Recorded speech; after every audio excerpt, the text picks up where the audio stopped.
Fala galera, beleza? Sejam bem-vindos aí a mais um vídeo no nosso canal. O vídeo de hoje a gente vai trocar uma ideia sobre o XPML. Vamos lá ver como é que tá o relatório desse fundo.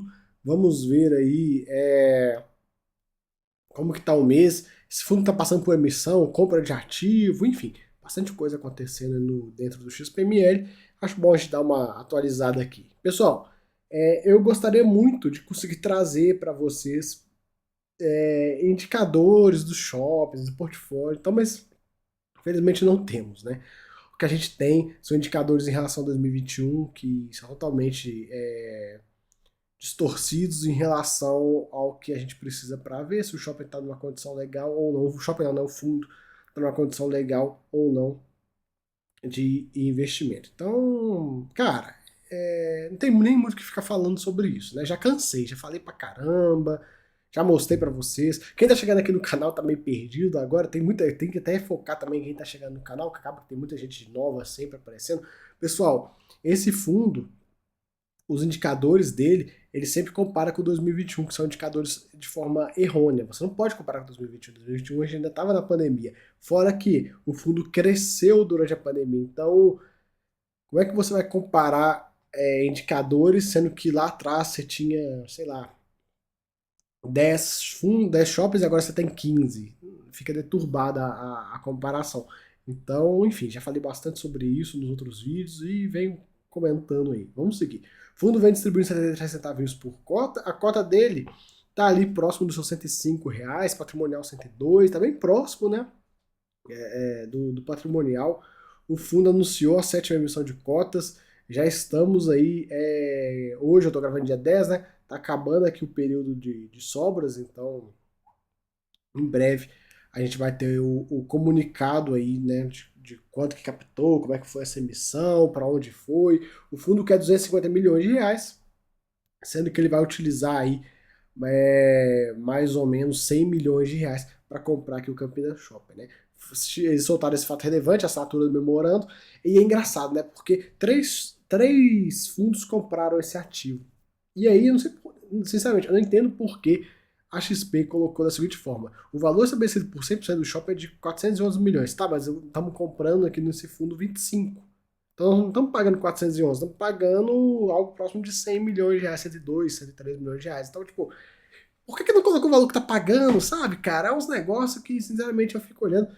Os fatos relevantes da XP, no geral, são muito ruins. Quem escreve, pelo amor de Deus, gente, vamos melhorar aí a qualidade da escrita, né? Facilitar para o cotista, facilitar a nossa vida, porque isso aqui não faz sentido. Enfim, sobre o shopping. Já gravei uns 3 ou 4 vídeos sobre esse ativo, mostrei bastante coisa, indicadores dele, mostrei se valeu a pena ou não valeu a pena, né? Em questão de cap rate.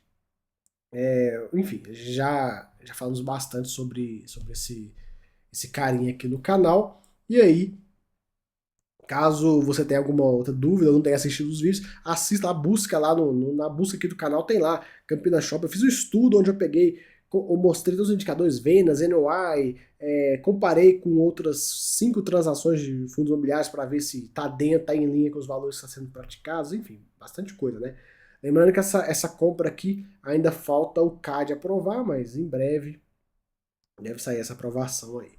Tem algumas expansões aqui, que é basicamente o mesmo texto de todos os meses, tem muito o que ficar falando. Parte da SG também não tem muito o que ficar falando. O resultado do fundo esse mês foi 73 centavinhos. Bem interessante. O fundo aí que vinha sendo negociado perto de 95, 96 e tal, 91. Imagina quem comprou esses valores está recebendo um yield bem interessante. O patrimonial a gente vê que saiu de 109 para 102 e tem muita implicação esse patrimonial de dívidas, né? As dívidas do fundo estão com carências, conforme isso vai aumentando a dívida, vai diminuindo o patrimonial. E, enfim, outros fatores também, mas basicamente isso que explica essa queda desse patrimonial dessa forma, né? Liquidez é boa, aqui um pouco do investimento dele, 2,4 bi em ativo, 54 milhões num CRI conversível, 98 milhões em fundos imobiliários, 18 milhões em caixa, e tem aqui um recebimento de uma venda de um imóvel. Dependendo como ele captar na oferta, ele vai ficar numa posição de caixa muito boa. Se ele captar tudo, ele vai ficar com mais ou menos com 150 milhões aí no caixa para poder utilizado do jeito que ele achar melhor. E isso, 150 milhões, né, se ele ficar mesmo de fato com 150 milhões, eu não acredito que não acredito que vai captar tudo, mas imaginando no cenário onde consiga, ele fica numa posição bem tranquila no que tange às obrigações do fundo. Né? Hoje o fundo tem aí mais ou menos de liquidez, né, 120 milhões de reais. Né? Nem vou contar o CRI conversível, mais ou menos 120 milhões de reais.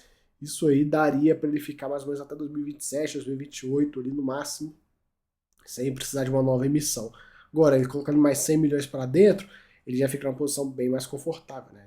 Ele consegue ir até 2030 ali, mais ou menos. Enfim, claro que ele não vai ficar com esse dinheiro parado até lá, ele vai investir em alguma coisa, mas pensando no momento que o dinheiro pingar na conta, o cenário do fundo fica um cenário bem tranquilo. Pode ser aí, né, que o fundo até reduz alguma alavancagem, né? Pega alguma dessas dívidas aqui e liquide, enfim, a gente não sabe, né? Pode ser que aconteça, pode ser que não.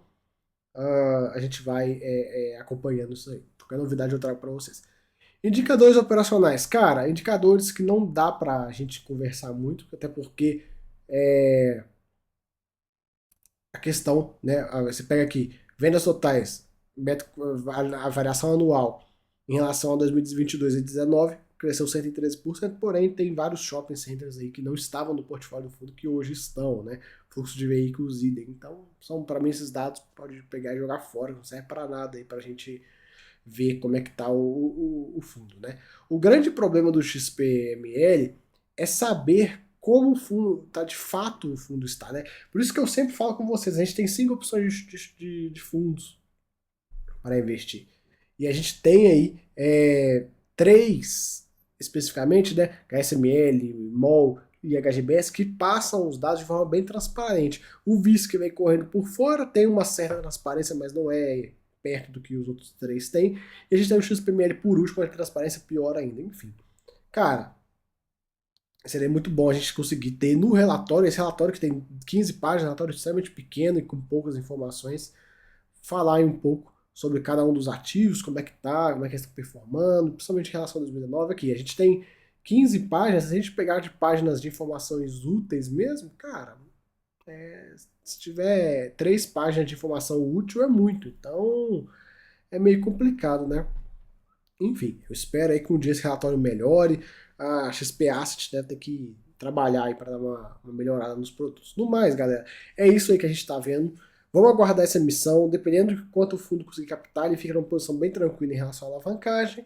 E aí, o fundo utilizando ou não esses recursos aí para liquidar dívidas futuras, ele fica diminui um pouco o risco dele. Enfim, vamos aguardar. Qualquer novidade eu trago para vocês, beleza? Fica aí esse vídeo, espero que vocês tenham gostado. Até a próxima.